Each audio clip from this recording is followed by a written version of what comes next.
구독과 좋아요 알림 꼭 부탁드리도록 하겠습니다. 자, 저희는 첫 번째 이슈로 한번 넘어가 보겠습니다. 자, 이재명 대표가 개딸들에게 총동원령을 냈다. 이 이야기는 무슨 이야기냐면 이재명 대표가 이 8일날 집회를 앞두고 네. 본인의 지금 지역구 네. 지역구에 있는 분들한테 이제 이런 글을 올렸어요. 네. 이런 글입니다. 아직 내란 사태가 끝나지 않았습니다. 내란 주범과 동조 세력은 내란 사태를 한여름의 꿈처럼 아무 일도 아닌 것처럼 만들려고 합니다. 모두 블라블라 나가면서 이번 주 토요일 민주주의를 지키기 위한 평화행진은 계속됩니다. 여러분의 한 걸음, 여러분의 목소리가 대한민국을 다시 세우는 큰 힘이 될 것입니다. 2월 8일 토요일 오후 다시 광화문광장에 어둠을 몰아내는 빛의 축제에 함께해 주세요. 이렇게 하면서 이재명 이렇게 올렸는데 결국 이게 이제 개딸 홈페이지에 올라가면서 네. 개딸들한테 이제 총동원령을 내렸구나라고 했는데 네. 총동원했더니 감독님 그 사진 한번 보여줄까요? 원래 광화문 바로 앞에서 집회를 냅니다. 이 민주당 쪽은요. 근데 전체 인원을 경찰이 추산해 봤더니 보시면 알겠지만 여기 한 5천에 6천밖에 안 된대요. 이 집회. 그래 보이네요. 네. 그러니까 이게 왜 안 먹혔을까요? 그러니까요. 이 이제 이재명의 이런 것도 안 맥힌다.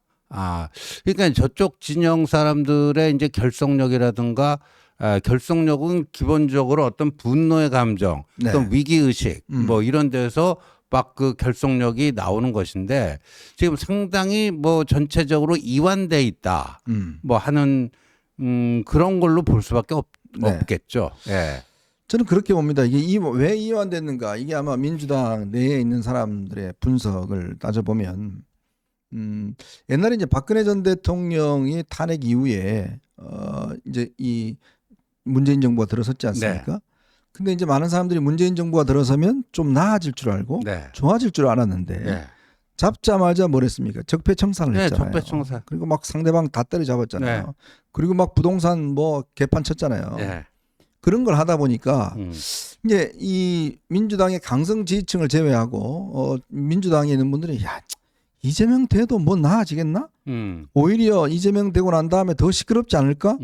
이런 데 대한 이제 이 불안감들, 비관적인 전망들 이런 게 생기면서 지금 이재명의 지지도가 계속 지금 30%대에서 지금 막혀 있습니다. 그렇죠. 그 이유도 뭐냐면 이 지지층들을 적극적으로 움직이기 위한 동력이 없다는 거예요. 맞습니다. 지금 그래서 얼마 전에 이재명이 그런 얘기도 했죠. 박근혜 대통령 탄핵 이후에 바뀐 게 없다.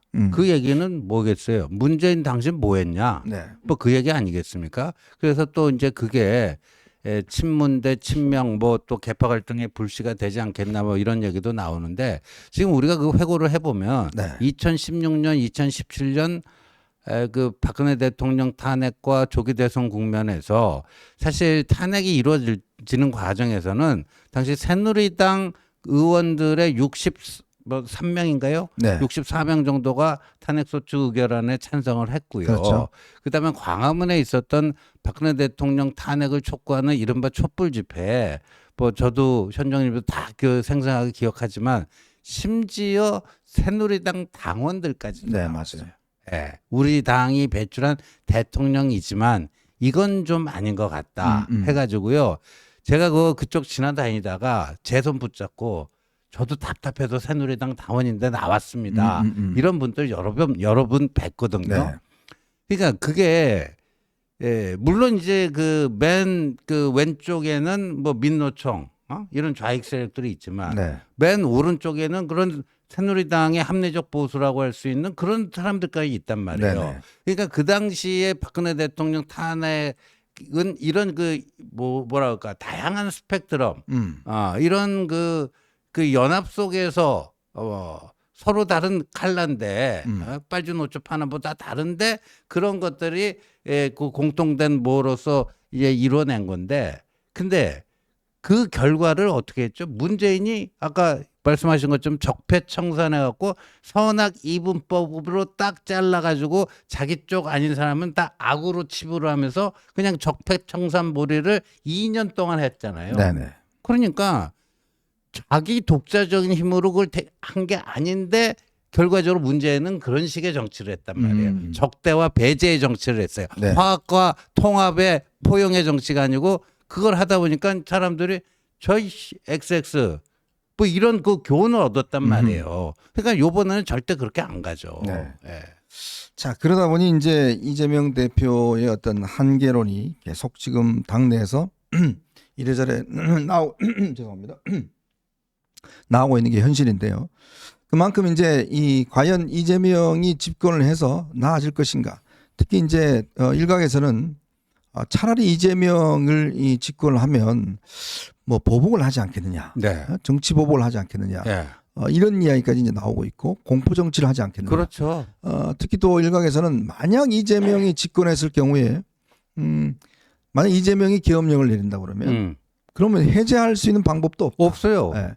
완전히 이제 1인 독재 시스템이 뭐 된다라는 게 사실은 민주당 내부에 친명계 말고 반명계라든지 친문계라든지 이쪽 사람들도 똑같은 고민을 하고 있어요. 네, 맞습니다. 제가 최근에 그쪽 분들하고 이렇게 좀 몇 명 만났더니 실제로 이제 그런 걱정들을 많이 해요. 네. 그러니까 그만큼 내부에서도 그런 위험성 뭐 그런 것들이 있고 지금 특히 최근에 보면 이제 유시민이 앞장서서 지금 뭐 이 주자들을 공격하니까 이걸 또 지금 김부겸, 김경수 다 이제 또 뭐 점잖게 맞받았지 않습니까? 네.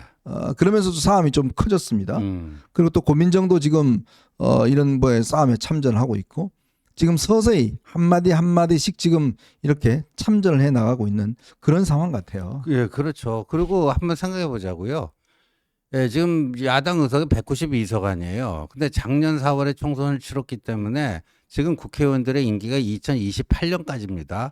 만약에 이번 뭐 한 5, 6월경에 조기 대선에서 만약에 거기서 혹시라도 이재명이 대통령이 된다 하면요. 이재명 현행 헌법으로 그것도 현행 헌법으로 되면 이재명 이게 주어지는 임기 5년 중에 3년을 네. 192석 야당 의석하고 동행하는 거 아니에요. 네네. 그러니까 이거는 뭐 완전히 행정부 뭐 플러스 192석 그 거대 여당이 탄생하는 거니까 네네. 야당 시절에서도 뭐 무슨 탄핵 29번 하고 뭐 입법 그다음 예산 삭감 이런 거 자기들 하고 싶은 대로 멋대로 다 했잖아요. 네네. 근데 대통령 권력까지 쥐게 되면 어떻게 될까요? 그래서 저는 이재명이 이런 상황에서 대통령이 되면 대한민국은 민주주의가 실종되고 끔찍한 총통제 국가로 갈 것이다. 네. 예, 이 히틀러가 선거로 바이마르 공화국 헌법에 따라서 선거로 집권했지만 그걸 다 그냥 바꿔버리듯이 그런 끔찍한 총통제의 국가로 갈 것이고 본인의 사법 리스크를 또 해결하기 위해서 또 비상계엄 같은 거 발동할 수도 있다. 예. 최근에 이제 아마 아시겠지만 반도체법 네. 관련돼서 이제 민주당이 좀 논쟁이 있었습니다. 그랬었죠. 반도체법을 개정하면서 거기에 주 52시간의 연구원들을 이제 제외해 주자. 그걸 이재명이 이제 추진을 했어요. 그랬더니 이제 진성준을 비롯한 이제 소위 이제 예전 친문계들이 이인영을 비롯한 아주 반대를 하고 나섰습니다. 그리고 또 장외에 있는 이제 김부겸, 김동연들이 일사적으로 반대하고 나섰어요. 그러다가 결국 이제 이게 좀 추진이 좌절이 됐습니다.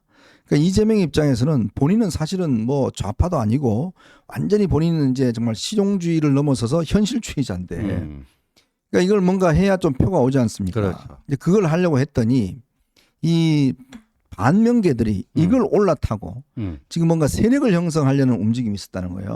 그 뭐냐면 이 반명계들이 요거를 기하로 해서 왜냐하면 이 반명계들 같은 경우는 지금 뭔가 이재명을 흔들 수 있는 기제가 없잖아요. 네. 그러면 이재명은 반노동이야.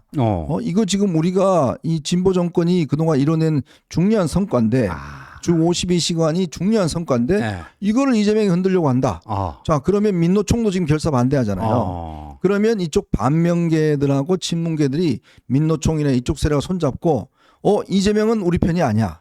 라고 공격할 수 있는 딱 이제 요게 딱 각이 서진 거예요. 그러니까 민노총하고도 자연스럽게 그 결합이 되네요. 네. 그다음에 문재인의 유산 중에 대표적인 것 중에 하나가 52시간 아닙니까? 그렇죠. 주 52시간. 근데 문재인의 그 긍정적 유산이라고 좌파 쪽에서는 그렇게 보고 있는데 그거를 사실상 손바닥 뒤집듯이 뒤집으려고 하는 이 이재명 네. 하면은 그 그러니까 비명 반명과 민노총의 결합에 의해서 이재명 공격 소재가 된다. 아 그렇게 되는군요. 그게. 그래서 이재명도 주춤했다는 거예요. 이게 단지 지금 정책을 바꾸는 문제가 아니라 자칫하면 당내에 있는 이 반명 세력들의 어떤 이 자기의 어떤 대항점을 만들어 줄 수 있는 그러한 지점이 되기 때문에 일단 작전상 후퇴를 했다는 거예요. 네. 즉 그러면서 이제 요 52시간 말고 그것만 빼고 다른 걸 통과시키자라고 했는데 그건 뭐 여당이 들어주질 않죠.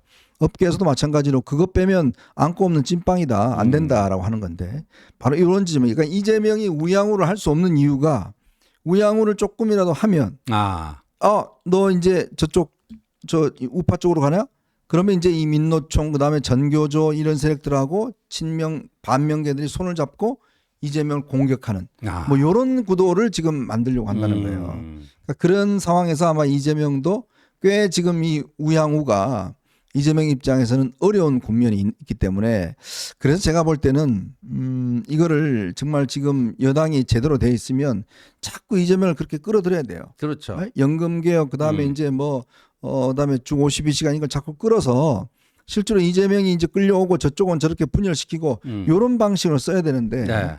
글쎄 뭐 워낙 여당이 지금 아무 생각이 없으니까 그걸 뭐 이용하고 있지는 못한 것 같습니다. 네, 참 안타깝네. 이게 어떻게 보면 굉장히 혹인데 지금 그런 틈새를 잘 파고 들어서 저쪽을 이제 그 균열을 넘어서 나중에 분열과 이제 정치적인 뭐 이렇게 결속력이 떨어지게끔 그러니까 그렇게 이완시키고 그러니까 어제 집회에 5천 명뿐이 안 나왔다라는 것은 민노총 쪽에서도 저런데 별로 호응 안 했다 이렇게 봐야 되겠네요. 그러니까 이제 그런 걱정이 있는 거예요. 이게 이재명이 이제 우양으로 한다고 그러니까 이 민노총하고 이제 운동권 세력들이 이거 이제 우리 대변자가 아니네.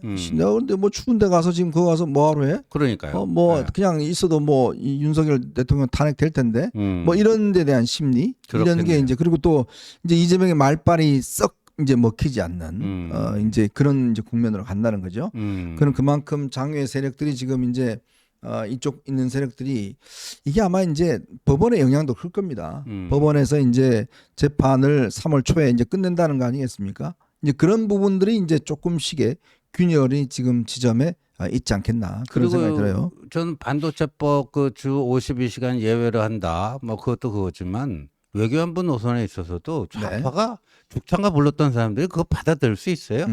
갑자기 쉐쉐하다가 아리가또로 바뀌어가지고 일본의 군사적 역할이 확대되는 것에 반대하지 않는다. 언제는 뭐 자위대 군합발이 한반도를 짓밟는 날이 올 것이다. 뭐 그리고 저 후쿠시마 수산물에 대해서도 뭐 핵 폐기물 어쩌고 저쩌고 하면서 그러던 자가 뭐 일본의 군사적 역할 확장에 대해서도 찬성이다. 뭐 이래버리면 이게 우리나라 좌파는요. 사실상 사회경제적 이슈에 대한 그거 이상으로 이게 반미 반일 아닙니까? 기본적으로. 그렇죠. 우리나라 좌파의 첫 번째 정체성은 어디서 나오냐면 외교안보 반미 반일에서 나오는 거거든요. 근데 그거를 못 이겨낼 거라고 봤는데 그렇습니다. 자, 저기 사진 보시면 지금 우원식 국회의장이 지금 중국을 방문하고 있습니다. 근데 이번에 시진핑이 만나줬어요. 왜 만나줬겠습니까? 네? 그러니까 우원식 국회의장을 물론 뭐 프로토콜상 만날 수도 있고 안 만날 수도 있는데 근데 만난 이유가 제가 볼 때는 중국 입장에서도 보면 이재명이 저쪽으로 가? 미국하고 일본 쪽으로 간다고? 그래 그러면 우원식 당신 내가 만나줄게 라는 어떤 저는 외교적 포석도 있지 않을까. 그럴 수 있겠네. 왜냐하면 저 장면 하나가 지금 우원식이 딴 사람이 아니라 사실은 이제 이재명을 대체할 대체제로서도 논의되고 있는 거 아니겠습니까? 그렇죠. 그런 사람이라면 우원식을 저렇게 만나줌으로 인해서 지금 대통령도 못 만나고 아무도 못 만나는 시진핑인데 우원식이 만났다? 요것 또한 가지는 의미도 꽤 있어요. 그렇네요. 그러니까 이재명이 참 어떻게 보면 좌우로 그냥 찡겨갖고 이러지도 저러지도 좌클릭 할래니 또 그렇고 우클릭 할래니 또 그렇고 이러지도 저러지도 진퇴양난이네요. 참 어려운 국면인 것 같습니다. 이재명 입장에서는. 그러나 이런 것들을 좀 우리가 잘 이용을 해서 좀 저쪽의 분열을 일으켜야 되는데 글쎄요. 이쪽은 뭐 정신이 없네요. 자, 저희는 이제 두 번째 이슈로 한번 넘어가 보겠습니다. 여러분 보시면서요. 구독과 좋아요 알림 꼭 부탁드리겠습니다.